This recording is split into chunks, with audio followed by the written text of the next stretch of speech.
An event that is part of our celebration for Hispanic Heritage Month. Every year from September 15th to October 15th, we take the time to recognize and appreciate all the contributions that Hispanics and Latinos contribute to our communities. And this year, we're celebrating in a big way with a variety of free virtual events. So you'll get a chance to learn about our Brownsville history, cooking, gardening classes, while learning different aspects of self-care that you can work on all from the comfort of your own home. These videos, culinary events, historical readings, and more are among some of our presentations that will bring to life our proud Hispanic culture. I also want to tell you that AARP is here to help you and your families navigate through this pandemic. So we're encouraging you to get the free COVID-19 vaccine so you can protect yourself, your children, your grandchildren.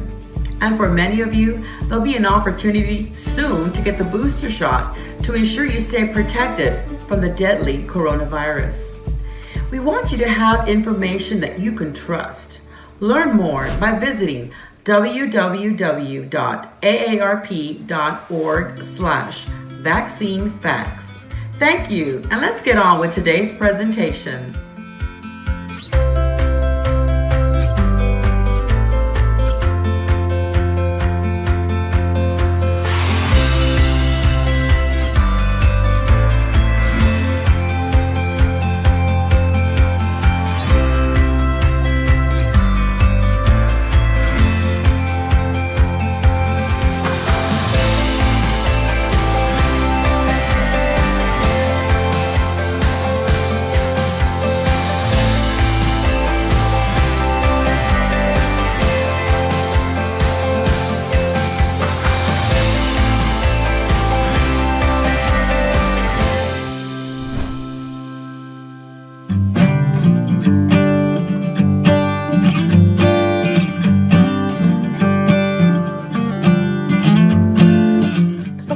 With today's presentation, I'm excited to have with us today special guest Ramiro Gonzalez, who is the Director of Government and Community Affairs with the City of Brownsville.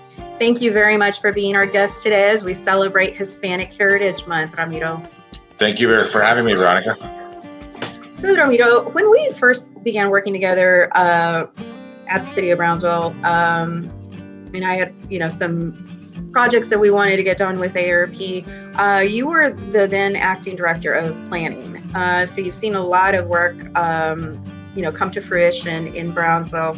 We saw the development of the hike and bike trails that connect a lot of our historic sites in Brownsville that can be accessed by walking or riding a bike. So how did you find out about the Jagou Plantation? And tell us a little bit about Mr. Jagou.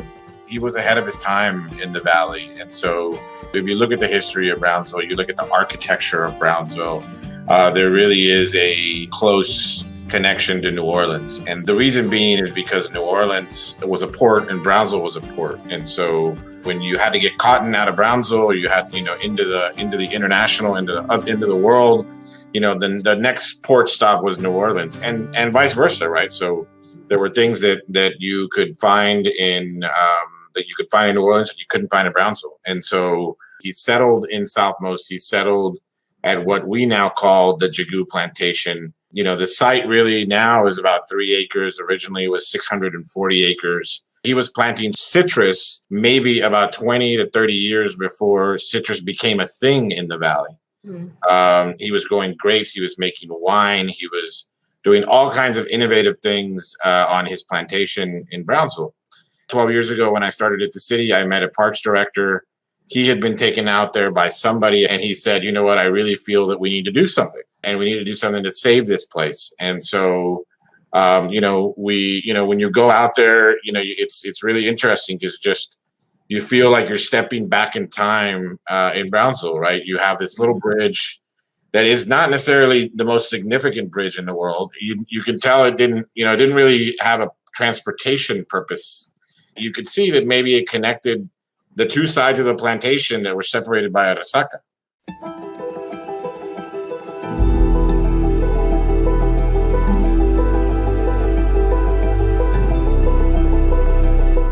where did that water come from, and what is a resaca? So resacas are, there's a lot of things, but they're basically old tributaries of the river, right? So, when we think of the river now, we think of a river that's very linear. But at the time, there were no dams. There was really nothing. And the Rio Grande Valley is in the Rio Grande River Delta. And so really the resacas are, some people call them oxbow lakes. The term of oxbow lakes is really when a tributary gets cut off from the river. And so that's how resacas came to be. And so we currently use resacas as a matter of transporting water through our city. Our utility board pumps water at the river, and then we use it as storage and transportation. They're also used for stormwater. A lot of the stormwater in our city drains towards the resacas. And so, when you go there, you step back in time, you see this bridge, and then you see these beautiful trees. The Montezuma Cypress is really easy to confuse with the bald cypress. The bald cypress is the cypress you see in San Antonio. You see it all across the Riverwalk. That's a bald cypress. The Montezuma Cypress is a little different. When the area was being settled, the Montezuma Cypress was really good lumber. Probably the best lumber there is, right? Mm-hmm. So most of the trees were cut down. Most of the old houses are built from, the really old houses are built from cypress trees. Boats that were built from cypress trees. Mm-hmm. So you come upon this area that has a bridge, and it has about 40 to 50 trees still along the Resaca bank. You can tell these trees are about more than 200 years old. So, it's really like stepping back in time in Brownsville, and that's what makes it so unique.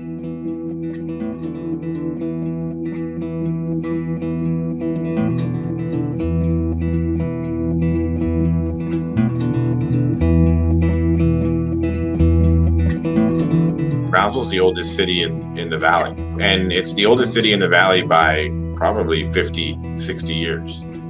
And so a lot of the valley history started in Brownsville. But fast forward to today, why is it so important? Like I said, it's one of these areas that you when you're there, you just feel it's special. You can just feel it when you're there. And so, and it really takes you, back in time, and you can kind of imagine what all these Resaca banks look like, what the river looked like, with these cypress trees. So, because they were the most prominent tree around, mm-hmm. but they happened to be the best lumber.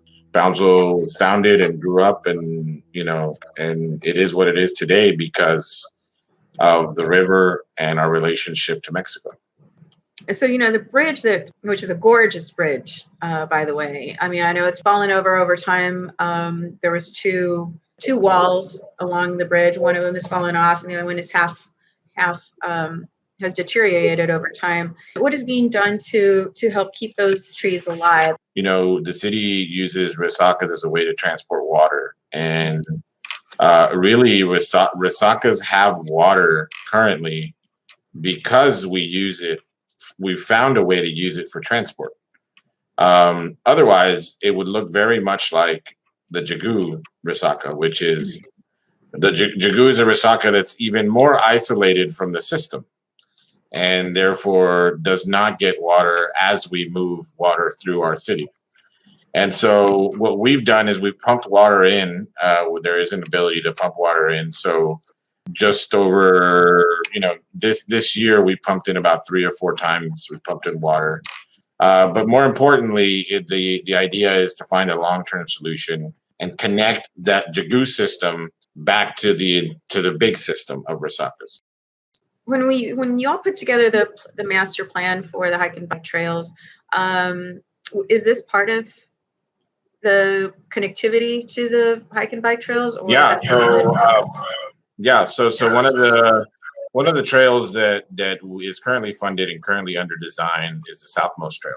If you go into Southmost, we have phase 1 that was already completed, but there's an additional 2 or 3 phases that have yet to be completed and designed. But yes, this site eventually will connect. You can go from Palo Alto Battlefield to the Jagou Plantation site, along a trail, and not necessarily ever interact with any car traffic. Those are kind of both ends of the trail system, right? Palo Alto and the southmost trail would actually end at this site. So we're really excited. I think we're still about a couple of years away from seeing the southmost trail actually completed.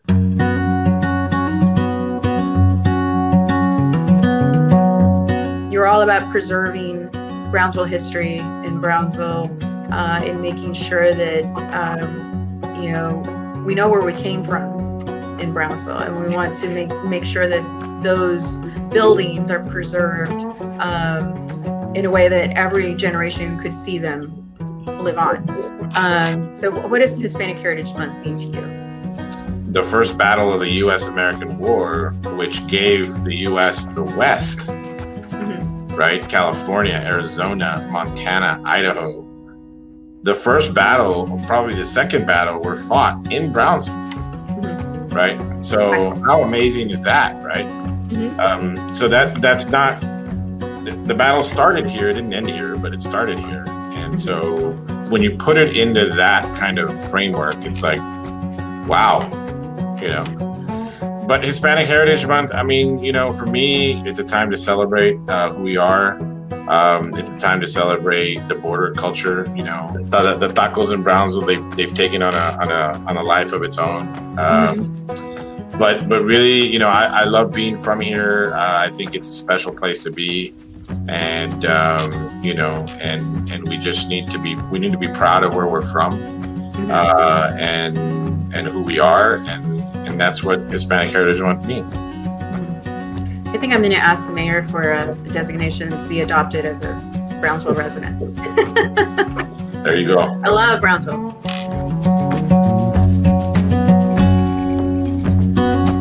But I hope everyone enjoyed our live event as we celebrate Hispanic Heritage Month. On Wednesday, October 6th at 12 p.m., I will have our special guest, Dr. Tony Zabaleta, who's the author of Curanderos. You don't want to miss this one either. Thank you once again to Ramiro Gonzalez with the City of Brownsville. This concludes our Facebook Live.